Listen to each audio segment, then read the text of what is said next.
Hi there, it's Melody Loomis with Kearney Chiropractic Center. This month we're talking about how to have a healthier, or your healthiest maybe, Halloween yet.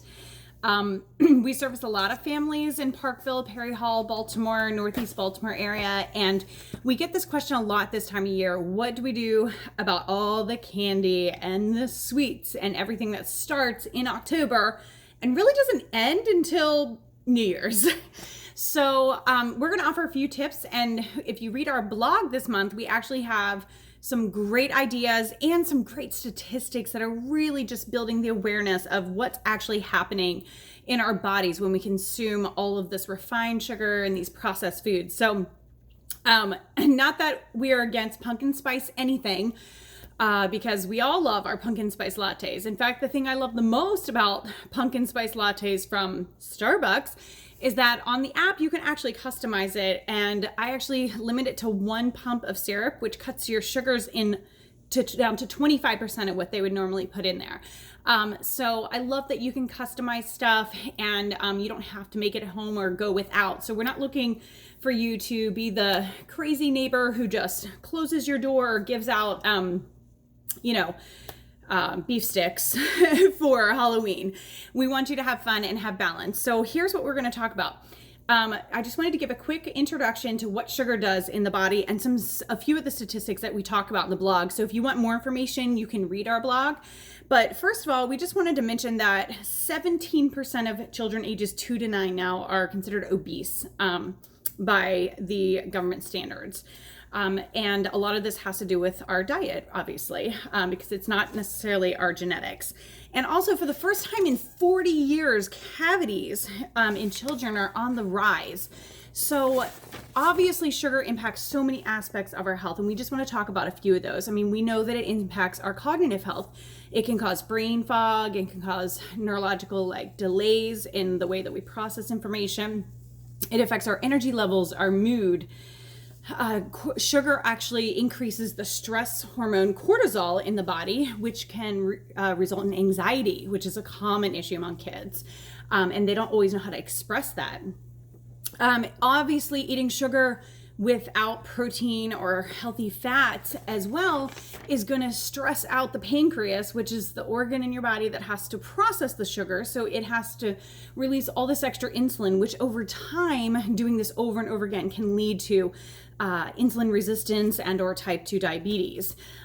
This isn't something that would necessarily happen in childhood, but this is something that you'd see in people later on down the road. But you will see the highs and lows, the crashes with the kids. So whenever you're giving your kids sugar, we're always going to recommend giving it to them with a protein or a healthy fat, and usually after that, because what it does is it slows the processing of the sugar in the body, and it won't spike your blood sugar as much. It won't wreak as much havoc on your blood glucose level.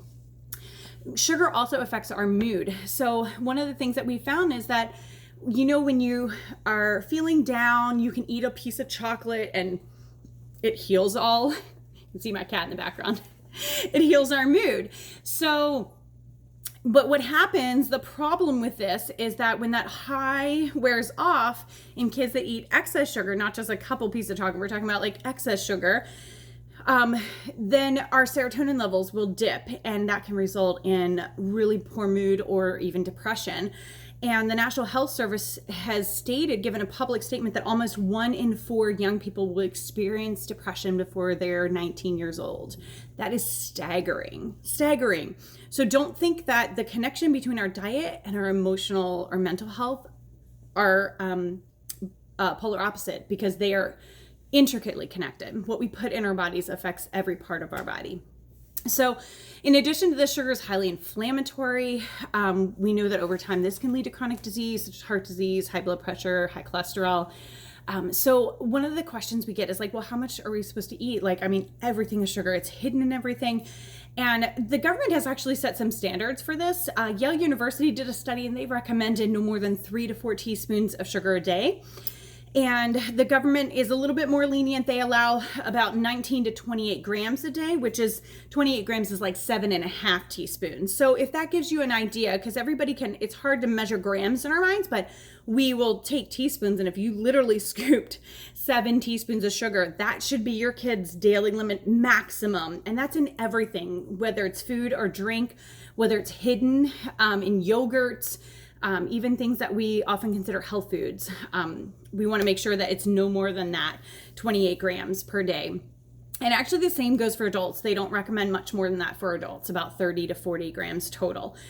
So the problem is that on Halloween, kids are racking up to 7,000 calories in chocolate in one night. So what do we do about this? Like, what are we supposed to do with all the, they're digging into their Halloween bags? So here's a couple suggestions that we made in the blog. One is get a small treat bucket and only allow 1 piece per kid if you're handing out or if they're getting. And then at the end of the night, when you come home, have them separated into 2 piles, the piles that they're willing to part with and the pile that they're not willing to part with. And in our household, we do the allowed candy and the not allowed candy.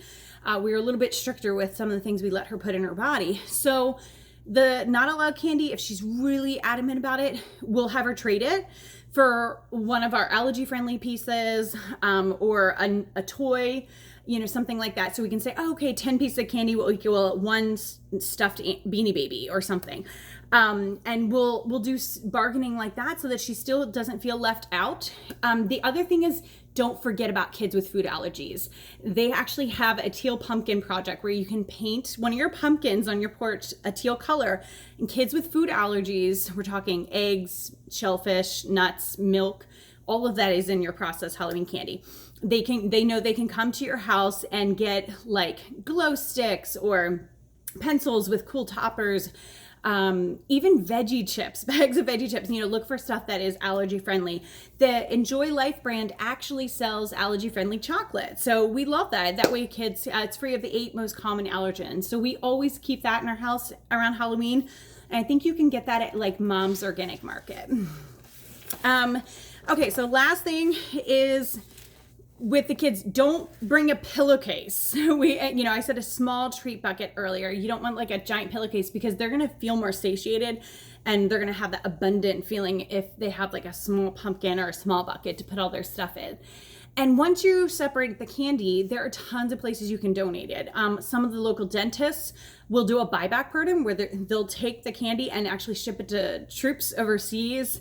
You can donate it to homeless shelters, children's hospitals. There's so many places you can donate it to. Or if you're really not up for that, just toss it. It's not going to really hurt anyone not to have the excess candy.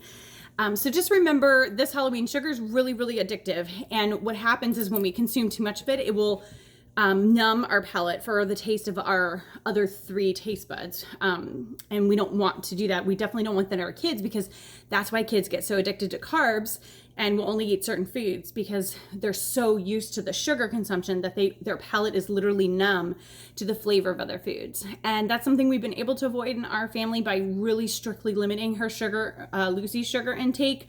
And it's been very intentional since birth. Well, since she started eating at 6 months old. We didn't do any sugar at all for the first year. And people comment all the time, wow, you're so lucky. She's such a good eater.